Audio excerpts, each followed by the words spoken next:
Voilà, nous allons donc commencer. C'était un grand plaisir pour moi de vous présenter Valeska Zanello, qui est professeure visitante à l'Université Concordia depuis un moment, pendant quelques mois déjà.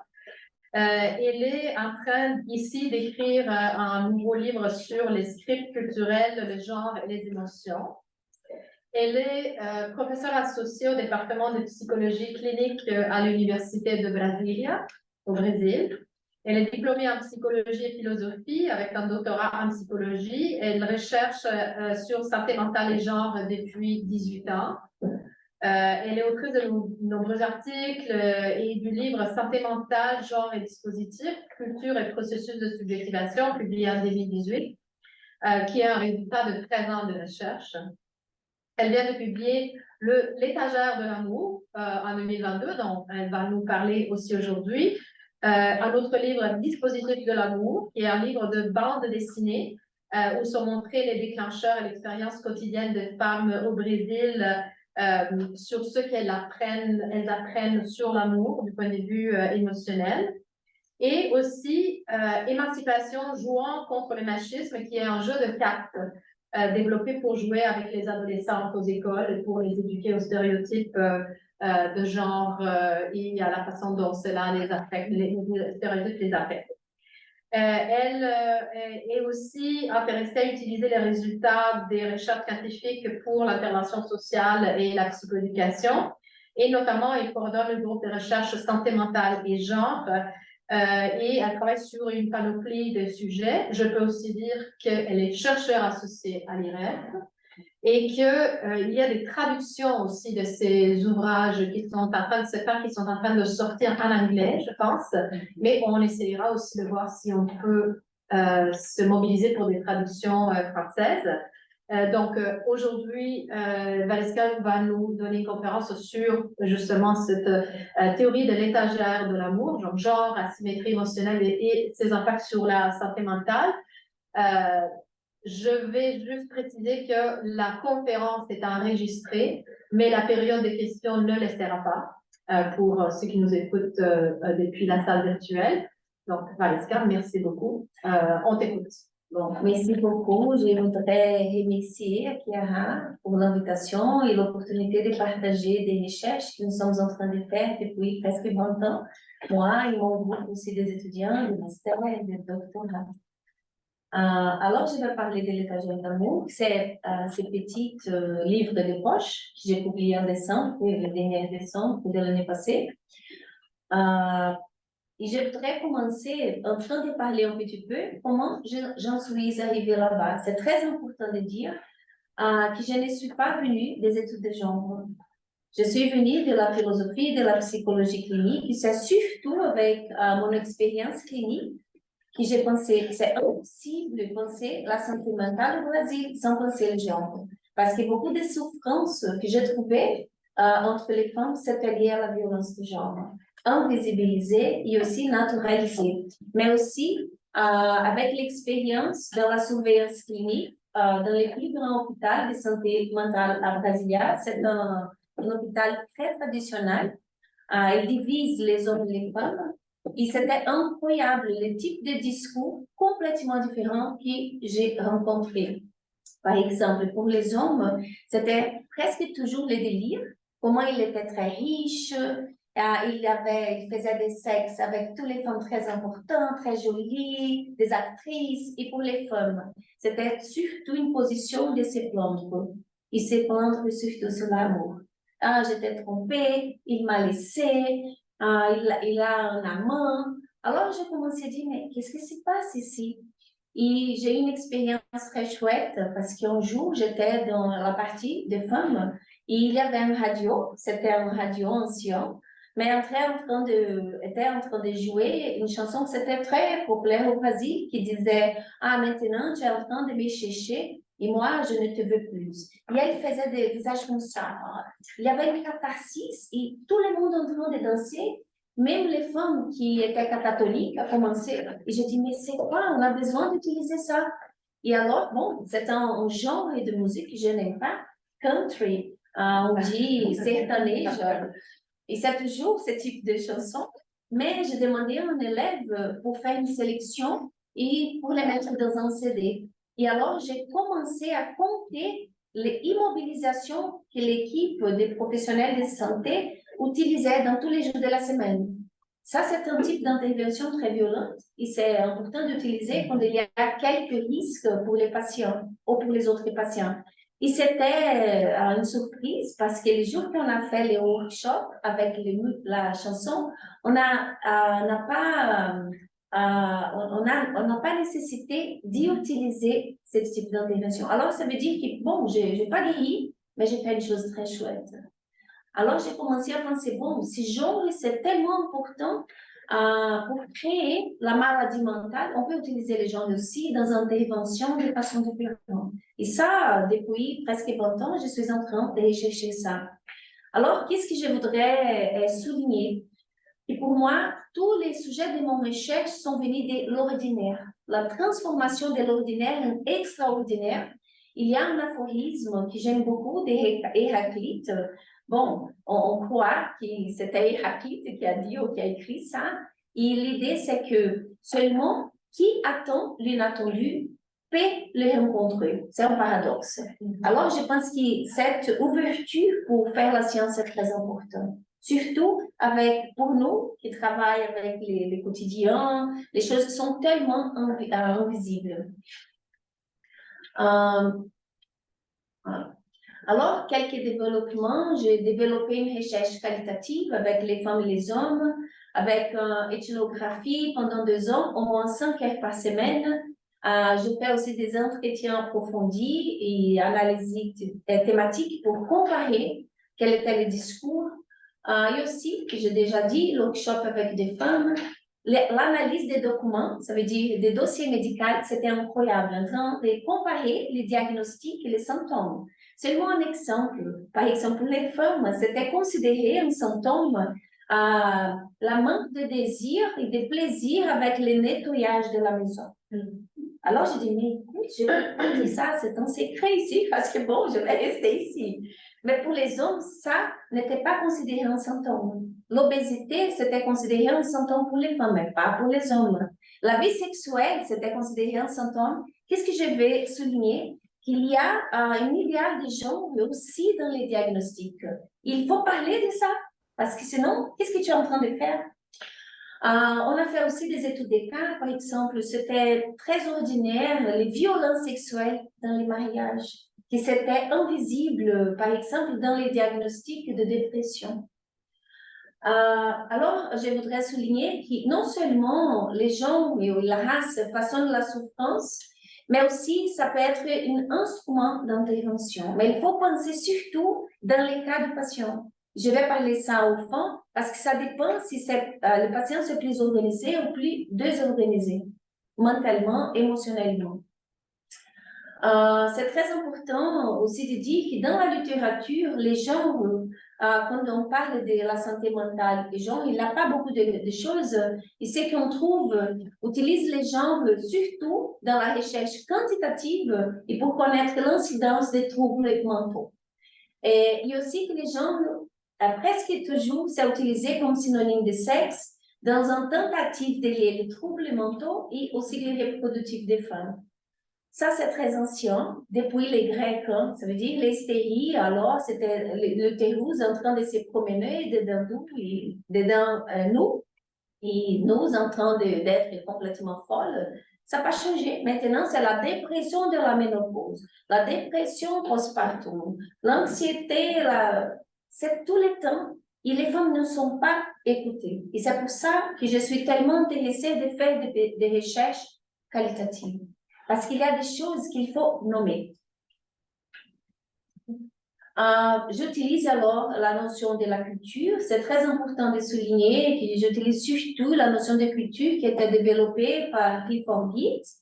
Ça veut dire la culture désigne un modèle de signification historiquement transmis et incarné dans des symboles, un système de conception hérité, exprimé sous des formes symboliques, au moyen desquels les hommes communiquent, perpétuent et développent leurs connaissances et leurs attitudes envers la vie. Alors, la question des sens, c'est très important.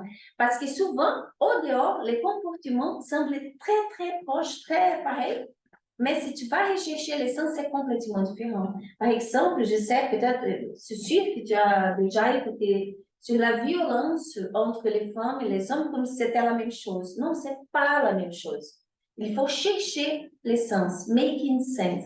Ça, c'est très important. Et j'utilise la notion d'esprit culturel en train de dire d'une façon très simple. Ça veut dire qu'il y a des esprits qu'on apprend, c'est comme au théâtre. Qu'est-ce qu'il faut sentir et qu'est-ce qu'il faut faire dans chaque situation. Ça veut dire qu'on apprend pas seulement les comportements, mais aussi les émotions. Mais on ne parle pas tellement de comment les émotions sont genrées. Les mots genre, il faut problématiser. Je sais qu'il y a beaucoup de débats.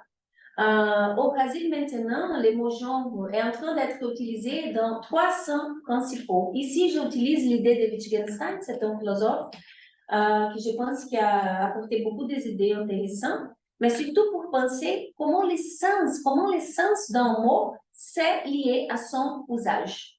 Ça veut dire qu'au Brésil, on est en train d'utiliser genre dans 3 perspectives. La première, c'est pour penser la masculinité et féminité. C'est très important de dire que même dedans le féminisme, il y a des perspectives qui essentialisent les genres. Ça veut dire, même si c'est la divine féminité, moi, je n'aime pas ce type d'essentialisation.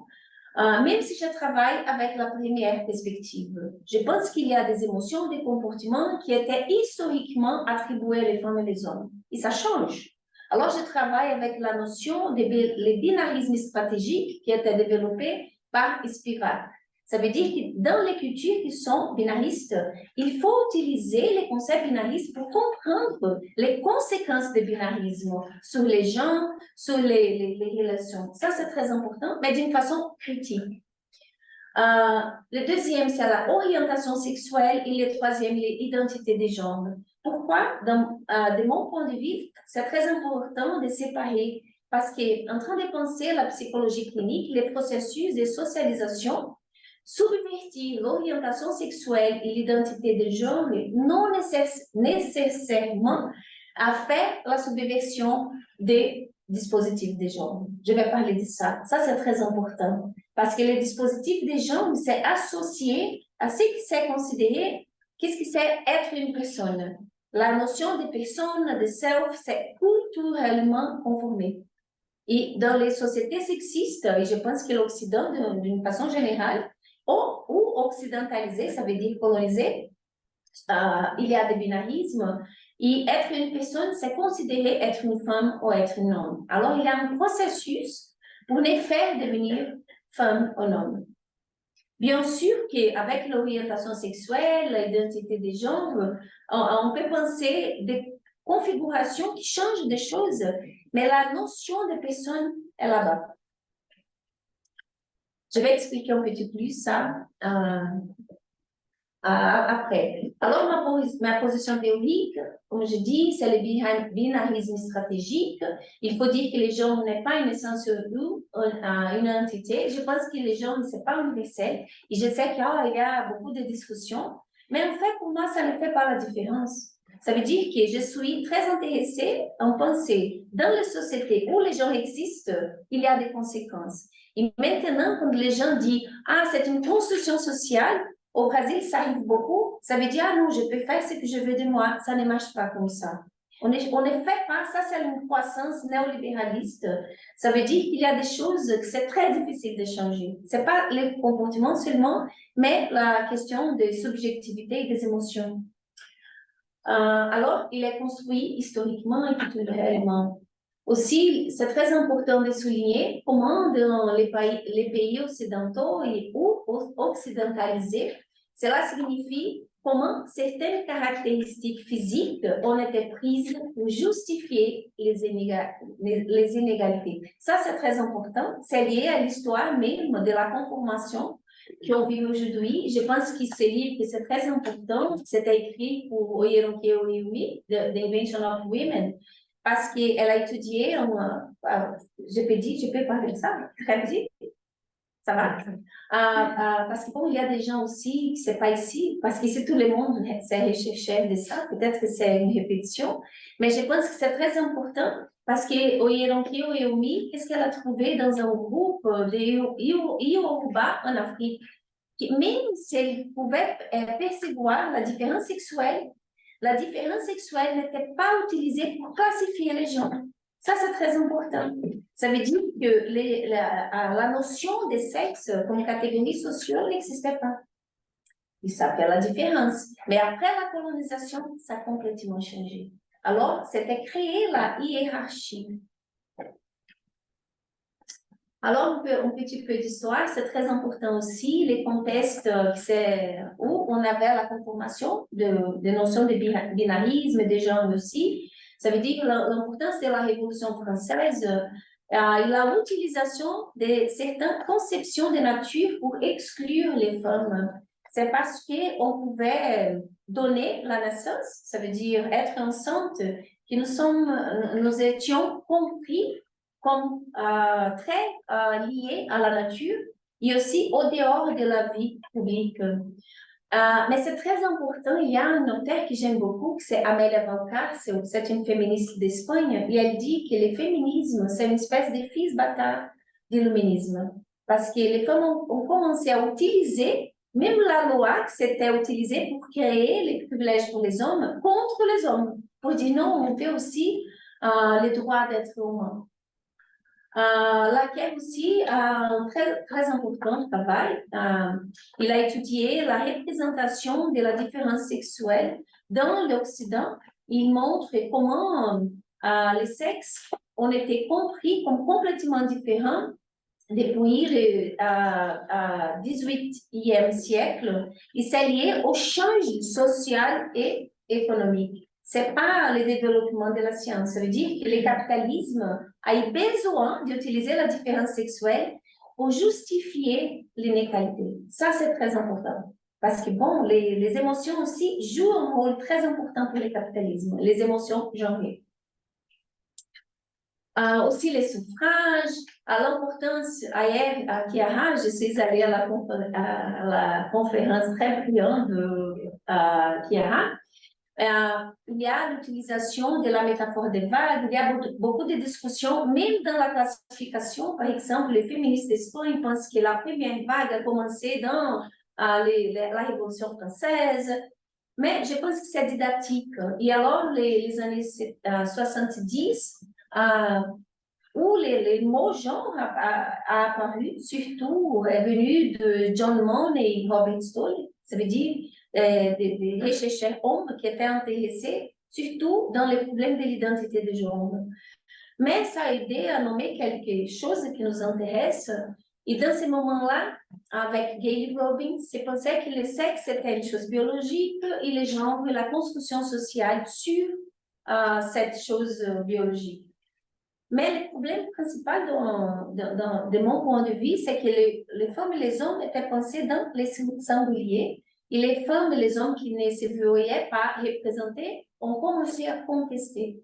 Et alors, on a eu la troisième vague, c'était au fin des années 80, surtout avec Judith Butler, qui a critiqué ça et qui a dit, bon, même le sexe est une construction de genre. Et je suis pas tellement complètement d'accord, mais je suis d'accord quand même parce que, bon, je suis venue de la philosophie du langage. Je pense que c'est impossible d'apprendre de l'objet d'une façon pure. Toujours, on est en train d'interpréter. Mais aussi, il faut penser qu'est-ce que c'est la construction sociale. Et je pense qu'il y a un philosophe qui habitait ici, il est mort, je pense que c'était cette année, Ian Hacking, qui peut nous aider à penser ça. Ça veut dire qu'il y a quand même quelques matérialités. Mais elle propose une notion de genre comme une répétition stylisée de la performance, ça veut dire les performatives, qui aussi est beaucoup, dans mon opinion, à mauvais compris, comme plus lié au théâtre, et non lié à des actes de parole de Austin, un philosophe très important dans la philosophie du langage. Ça veut dire qu'il y a il y a des règles socialement construites et qu'il faut les faire. il y a tu peux être puni ou renforcé, ça dépend de ton comportement, mais aussi des émotions que tu manifestes. Ça, c'est très important. Et ça, c'est genré aussi. Alors, nous apprenons non seulement comment nous comporter, mais aussi comment ressentir et les sentiments et signification aussi des sentiments. Et comme ça se passe, surtout avec les technologies des genres, que c'est un concept développé par Teresa de Lauretis, surtout les médias. Alors, par exemple, les films, qu'est-ce que c'est très, très ordinaire pour nous comme femmes? Un film où une belle femme, elle tombe amoureuse d'un homme très problématique ou très horrible physiquement, et alors beaucoup d'efforts, elle réussit à transformer cet homme. Mais on ne veut pas le contraire. Ça, c'est une chose, je demande à vous. Tu as déjà vu un film où un homme d'un prince est tombé amoureux d'une femme horrible ou très problématique? Non, pas du tout. Ça, c'est une technologie des gens qui nous enseigne qu'est-ce que c'est l'amour pour nous. Ça veut dire qu'on apprend un type d'amour qui s'est lié à notre identité. Ça, c'est très important. Je vais revenir ici. Alors aussi, les chansons, les jouets, alors c'est partout, hein. Même les prix qu'on reçoit, par exemple au Brésil, si tu vois, les magazines, c'est toujours « Oh, j'ai maigri, je ne sais pas combien de kilos, oh, je vais faire la chirurgie pour les seins. » C'est toujours valorisé, par exemple, la beauté. Pour les hommes, on ne parle pas de ça, ça. Si ça arrive, ça va, c'est bien, mais si ça n'arrive pas, ce n'est pas un problème. Mais nous aussi, nous pouvons être une forme de technologie entre nous. Et ça, c'est un exemple. Imagine qu'il y a beaucoup d'années que tu ne rencontres pas un ami. Et alors, tu es dans un shopping, Eaton Center here. Et alors, tu rencontres une amie d'enfance. Sophie, Marie, oh, mon amie, ça fait tellement longtemps. Tu m'as manqué, comment vas-tu? Super, je viens de terminer l'université. J'ai une promotion de travail et je prévois un voyage juste pour moi. Mais es-tu mariée? As-tu des enfants? Ah non, mais tu es si belle, ou tu es tellement intelligent, ou des choses positives, imagine. Qu'est-ce que c'est par derrière, pauvre Marie, elle doit avoir un problème pour ne pas être choisie. Toujours on pense au Brésil, ça c'est très ordinaire, qu'une femme seule, c'est une femme qui n'était pas choisie. Ça veut dire qu'elle n'est pas protagoniste de sa propre vie. Et on sait par des recherches que, par exemple, dans des pays très sexistes, les mariages, c'est un facteur de risque pour la santé mentale. Être seul, c'est mieux. Mais on ne peut pas de ça.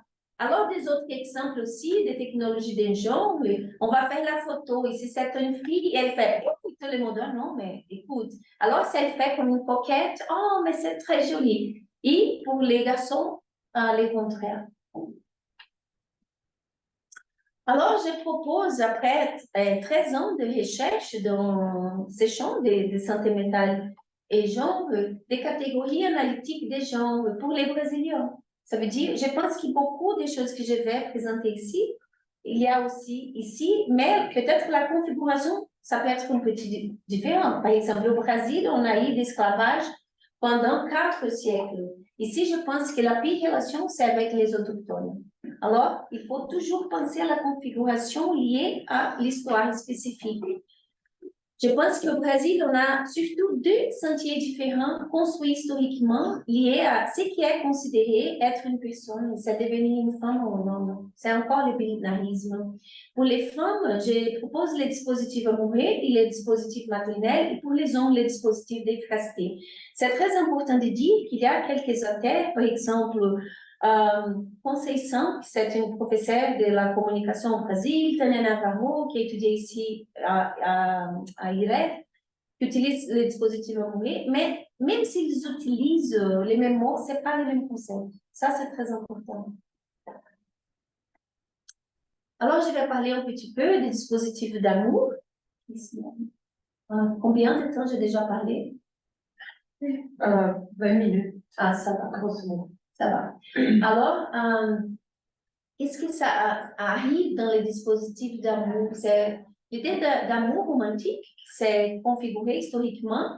Il y a une externalisation de l'estime de soi. Qu'est-ce qu'on apprend comme femme? qu'on est désirable seulement s'il y a une personne en train de nous désirer.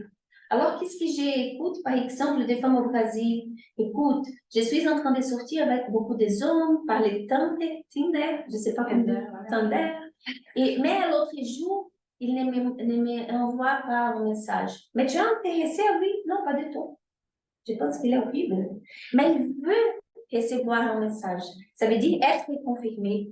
J'ai créé une métaphore pour comprendre les dispositifs d'amour, qui c'est l'étagère d'amour. Alors, imaginez une étagère comme dans un supermarché. Il y a des produits qui sont bien placés, il y a des autres qui sont au fond.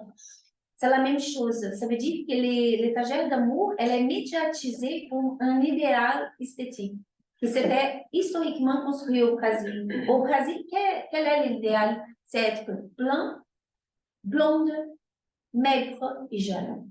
Ça veut dire que c'est commence à vieillir, alors tu vas au fond et tu commences à être invisible, comme choix. La même chose, si tu as eu un enfant, parce que ton corps a changé, tu vas au fond. Mais c'est très important de dire que l'étagère, c'est très raciste. Qui est dans les pires positions, ce sont les femmes noires. Et c'est pour ça qu'on est en train de discuter beaucoup, de débattre la solitude des femmes noires. Mais aussi les femmes, par exemple, autochtones, sont aussi dans les pires endroits. Mais il faut les dire que même si tu es dans une considérée bonne position, au fond, c'est pas bon. Ça veut dire que l'étagère d'amour, c'est terrible pour les femmes, même si c'est pire pour quelques femmes. Parce que ce qu'on apprend, c'est que la beauté est notre capital personnel principal. Il nous donne une espèce de pouvoir colonisé. Ça veut dire que tu peux avoir une position mieux dans le jeu, mais tu ne changes pas le jeu.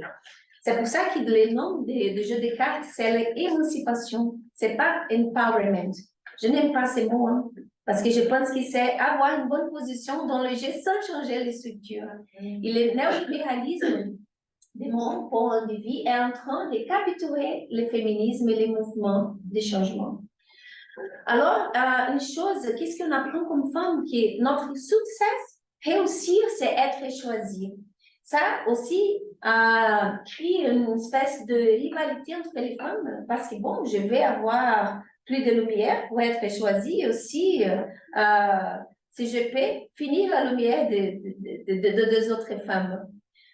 C'est bien pour qui la rivalité entre les femmes? Ça, c'est bien sûr, c'est pour les hommes. C'est très ordinaire au Brésil. La ex-femme et la femme actuelle en train de discuter, ça veut dire, oh non, non, non, il était moi. Et tu penses, ah, c'est un prince. Non. Bon, il y a un mot portugais qui c'est perebado. Il n'y a pas de traduction, dommage, mais douchebag, en anglais, c'est comme ça. Mais ça, c'est incroyable. Je vais écrire encore un article sur l'estime de soi des hommes parce que c'est délirant, parce qu'ils pensent que c'est lié à lui. Et c'est pas pour ça. Ce qu'ils veulent, les femmes, c'est être remarquées, ça veut dire, comme je peux dire un instant, de réussir comme femme. Ça veut dire que tu étais choisie. C'est très important que l'étagère, elle construit une hiérarchie parce que les hommes alors sont élus comme les évaluateurs des femmes. Mais qui évalue les hommes? Les femmes elles-mêmes. On va voir ça. La masculinité, c'est très homosocial et homoaffectif. Et aussi, c'est très important de dire qu'on apprend les silences. Les silences, il est genreux. Ça veut dire qu'on apprend à se taire pour maintenir le bien-être des autres et maintenir les relations. Les hommes se taisent. L'essence de la silence pour les hommes, c'est complètement différent. Je vais présenter. Ici, c'est un dessin de comic books. Alors, tu peux voir qu'au fond, les femmes noires n'ont pas même de visage. Parce que les positions au fond aussi, tu es traité simplement comme objet sexuel. Ça veut dire que les degrés d'objectification, ça devient pire au fond. Et alors ici, tu peux voir, ce type là-bas, c'est pas considéré beau, mais dire c'est horrible, c'est une baleine, une métaphore pour dire que la femme est grosse. Mais les jugements, c'est pas seulement physique, hein, c'est aussi moral. Ça veut dire l'homme, par exemple, qui a fait des sexes avec toutes les femmes, par exemple, d'une classe. Mais il veut dire, ah non, non, mais je ne fais pas un compromis avec elle parce que, bon, c'est une, pardon pour le mot, une pute. pourquoi les hommes toujours pensent, et c'est un entitlement, qu'ils peuvent juger les femmes.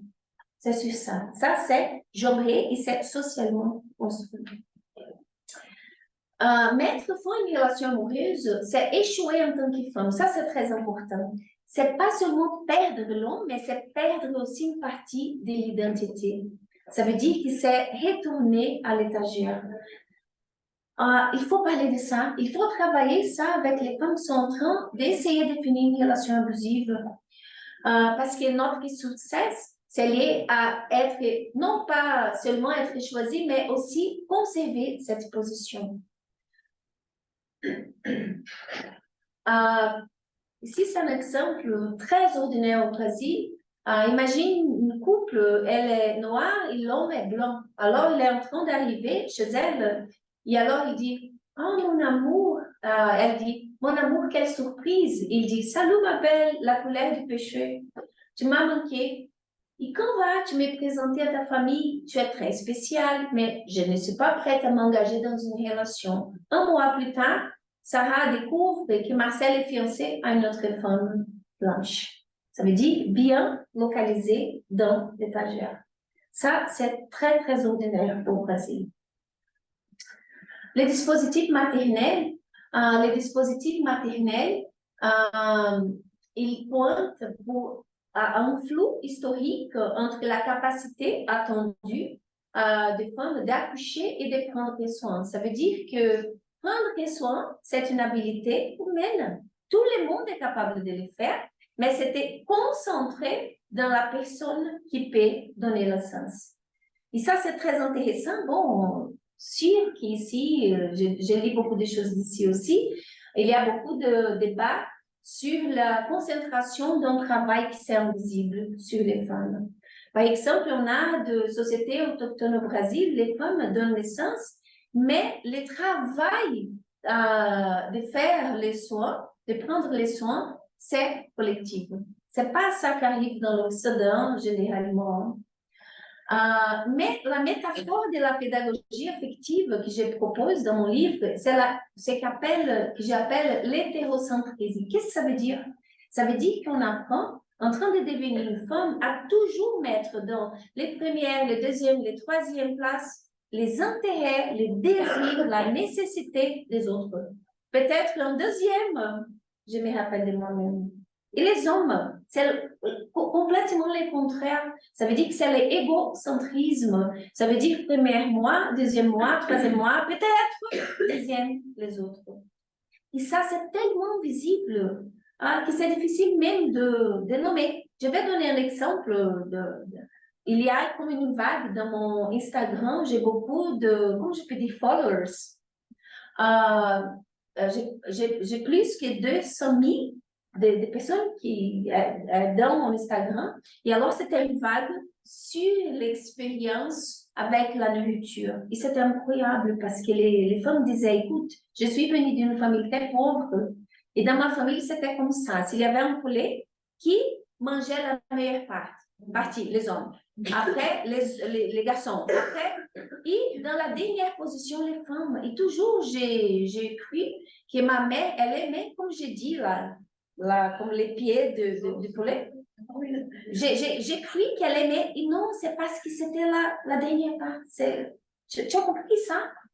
Ça veut dire, un autre exemple, j'ai acheté un chocolat et alors j'ai dit, oh non, je vais laisser ici parce que je vais donner des classes. Quand j'arrive, je vais manger. Et alors, quand j'arrive, mais c'est où mon chocolat?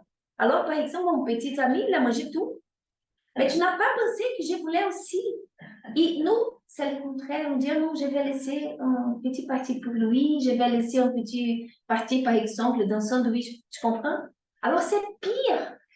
C'est pas parce qu'ils sont, comment je peux dire, ils sont rappelés. Non, ils ne les rappellent pas. C'est pire. Alors, ça, c'est lié à les émotions. Il faut dire aussi qu'il y a une expropriation, non seulement dans la vie personnelle du dispositif maternel, ça veut dire la vie domestique, le travail domestique, mais aussi dans la vie professionnelle. Ça veut dire que toutes les professions liées à l'histoire, il y a une féminisation. Il y a aussi, comment je peux dire, une façon d'être plus pauvre, la condition de travail, les salaires. Et c'est partout comme ça. Hein? Parce que bon, c'est pas un travail, c'est une vocation. Bien sûr que c'est pas une vocation. Alors, c'est un exemple très ordinaire au Brésil. Je ne sais pas si ça arrive ici. Alors, ce sont des enfants, ils sont en train de jouer. Et alors, la mère dit, mais Marie, viens m'aider à laver les chaussures de ton frère. Il va avoir besoin de moi. Et elle pense, mais pourquoi c'est à moi de le laver? Une autre condition, un exemple très, très ordinaire, c'est le dimanche. Alors, c'est le jour de déjeuner avec la famille. La mère dit, mais viens m'aider.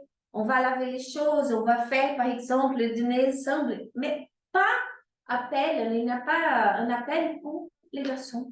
Qu'est-ce que les garçons sont en train d'apprendre? L'entitlement. Le monde est ici pour me servir.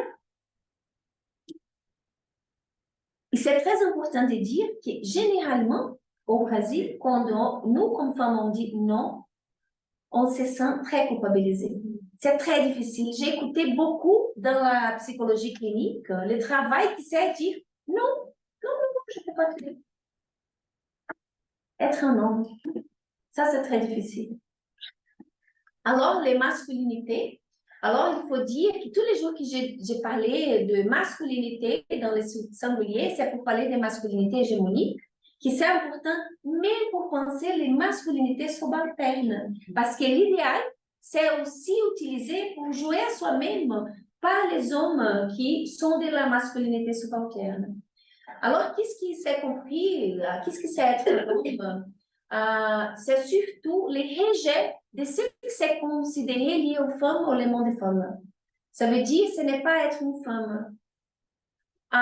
Qu'est-ce que je voudrais souligner? Que le faisceau principal de la masculinité, c'est la misogynie. Et la misogynie peut se manifester d'une façon directe, par exemple, dans les discours de hungry. Je peux dire ça, j'ai oublié. De rage, la colère. La colère, ça veut dire, les femmes sont férières, blablabla. Mais il y a aussi des façons de se manifester qui sont pas tellement très claires. Par exemple, j'ai un article sur ça, l'objectification sexuelle. Ça veut dire, mais moi, j'aime beaucoup les femmes. C'est pas amour.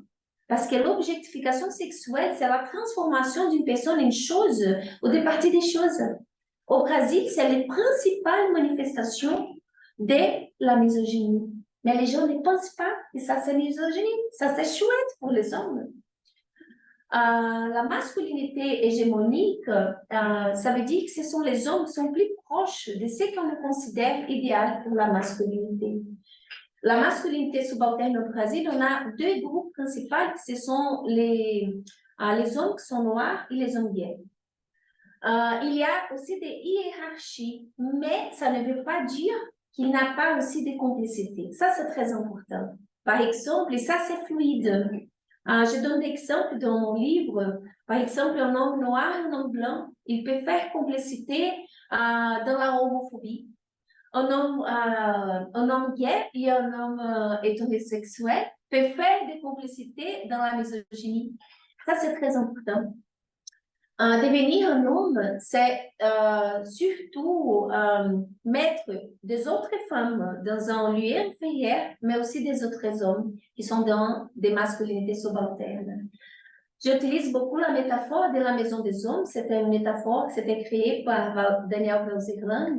C'est très important parce que, bon, c'est le processus de socialisation où tu dois passer la porte et tu as testé pour des autres hommes qui ont déjà réussi des choses, dans les choses qui sont valorisées pour les hommes. Par exemple, le travail, la virilité sexuelle. Mais il n'a pas enfant. Ça veut dire qu'il sait toujours mettre à l'essai. Une chose très importante, j'ai dit sur les silences genreux. Ce qui fait la médiatisation de la maison des hommes, c'est surtout les silences complices. Ça, c'est très important. Ça veut dire même les hommes qui disent, non, je suis féministe et tout ça, alors il va sortir pour boire une bière et il est en train de parler avec un ami qui ne paye pas pour son enfant. Il ne dit pas, mais écoute, ça, c'est pas chouette, hein?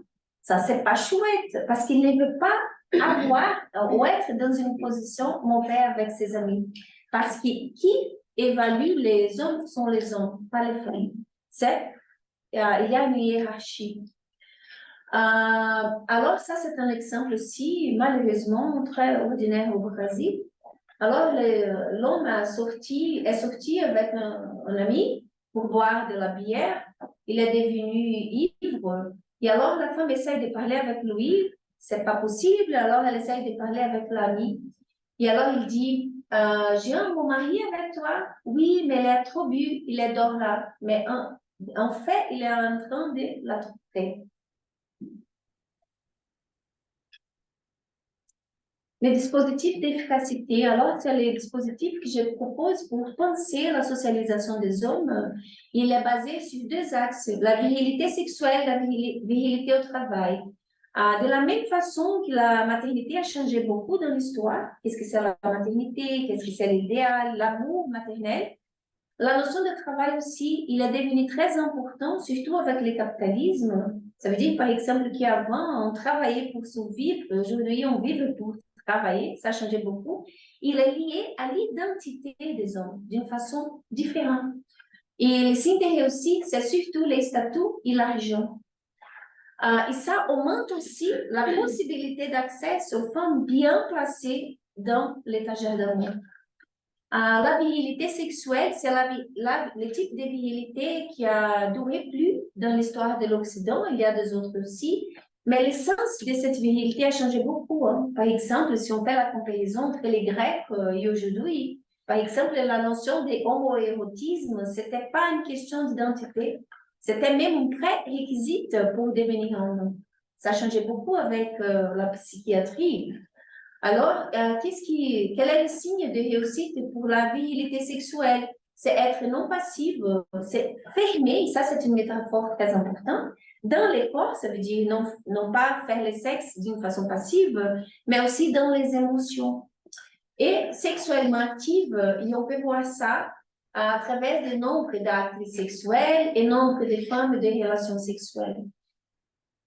Alors, ce sont des exemples. Un homme CEO et l'autre homme dit, ah, mais ça, c'est, je ne sais pas comment dire ça, this is the guy. Yeah. Et la virilité sexuelle, ça veut dire une femme blonde, maigre, et les hommes disent, oh, il prend seulement les plus belles.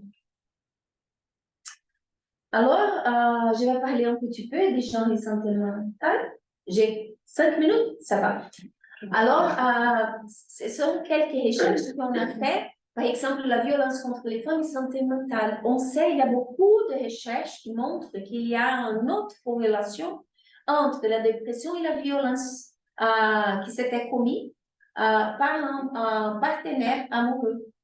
Mais qu'est-ce qui se passe au Brésil? On n'a pas un protocole pour chercher ça. Ça veut dire que la dépression, elle est traitée comme une chose essentialisée. Et ça arrive partout. Hein. Je pense qu'il y a tellement petit peu de pays qui sont en train d'utiliser une forme de chercher activement s'il y a de violence. Parce qu'on a besoin, pas seulement de donner des médicaments, mais de faire quelque chose pour arrêter la violence. Ça, c'est très important. Alors, on a fait des recherches avec les professionnels de santé mentale et c'était les réponses, c'était terrible. Ça veut dire, ah non, ça n'importe pas, je suis ici pour traiter les dépressions, mais la violence, c'est pas à moi, c'est pas à moi. Non. Il y a une espèce de violence institutionnelle. Ça, c'est très important de dire. La dépression et masculinité, qu'est-ce que je voudrais souligner? Vous savez quel est le principal facteur de protection pour la santé mentale des hommes? Avoir une femme. Ça veut dire que le principal facteur de risque, c'est être veuve, être divorcée et séparée. On doit parler de ça. Parce que, bon, les femmes, elles n'ont pas, les femmes hétérosexuelles, elles n'ont pas cette protection. On a besoin de parler de ça et qu'est-ce qu'il faut faire pour protéger la santé mentale des femmes. Obésité genre, ça c'était une recherche que j'ai finie avant de venir. C'était très intéressant. J'ai fait beaucoup d'entretiens avec des femmes et des hommes qui ont cherché les systèmes pour faire la chirurgie bariatrique. Et c'était incroyable, parce que par exemple, les femmes qui étaient seules, elle voulait faire la chirurgie pour être plus belle et pour changer une situation que c'était un motif, raison de souffrance pour elle. Elle disait, écoute, je vais à la discothèque, personne ne vient, aucun homme vient à moi. Et maintenant, quand je change mon corps, je serai belle et je vais dire, non, maintenant c'est moi qui je ne te veux plus. Mais pour les hommes, s'il était seul, ça ne changeait pas. Même s'il avait moins de femmes disponibles, ça n'a pas changé la situation, la possibilité d'avoir des relations amoureuses. Et pour les hommes et les femmes qui étaient mariés, c'était très intéressant. Les femmes mariées, elles font beaucoup de violence psychologique quand les hommes disaient, mais écoute, tu sembles une baleine, tu as besoin de changer ton corps. Et les hommes mariés, rien. Rien.